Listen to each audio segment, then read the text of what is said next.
হোয়াটসঅ্যাপে দুটো নতুন আপডেট এসেছে, তো কোনো রকম সময় নষ্ট না করে ডাইরেক্ট চলুন মেন বিষয়ে চলে যাই। তো আমরা কি করব, হোয়াটসঅ্যাপটাকে ওপেন করে নেব। একটা কথা না বললেই নয়, প্লে স্টোরে গিয়ে অবশ্যই আপডেট করে নেবেন হোয়াটসঅ্যাপটাকে। সবাই পেয়ে গিয়েছে, আপনিও পেয়ে গিয়েছেন। কিভাবে ইউজ করতে হয় চলুন দেখে নিই।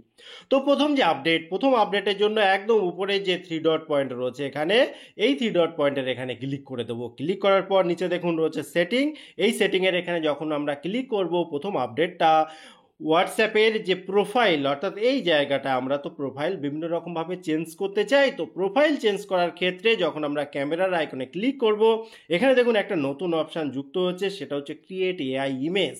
এখানে কি আছে, এটা কিভাবে সুবিধা পাবো? তো ক্রিয়েট ইমেজের উপরে যখন আমরা ক্লিক করছি, এখানে দেখুন একটা অপশান শো করেছে। ধরুন আমি লিখে দিলাম স্টুডেন্ট লাইফ। এবার তীরের এখানে ক্লিক করে দিলাম, অর্থাৎ আমি স্টুডেন্ট লাইফের উপরে একটা ইমেজ চাইছি যেটা আমি প্রোফাইলে রাখতে চাই। অর্থাৎ এআই থেকে অটোমেটিক এটা জেনারেট হয়ে যাবে। দেখুন এক তৈরি হয়ে গেল।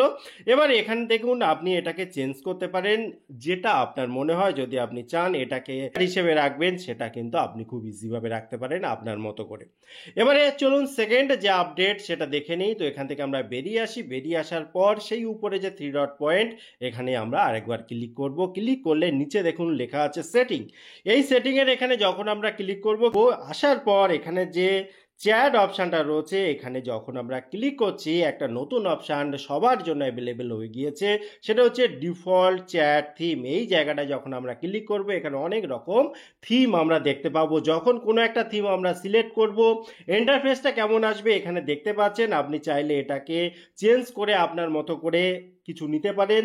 সবথেকে বড় কথা, এখানে দেখুন নিচে এই যে ভেতরে যেগুলো রয়েছে, এগুলোকেও আপনি চেঞ্জ করতে পারেন। দেখুন পিওর সাদা হয়ে গেল।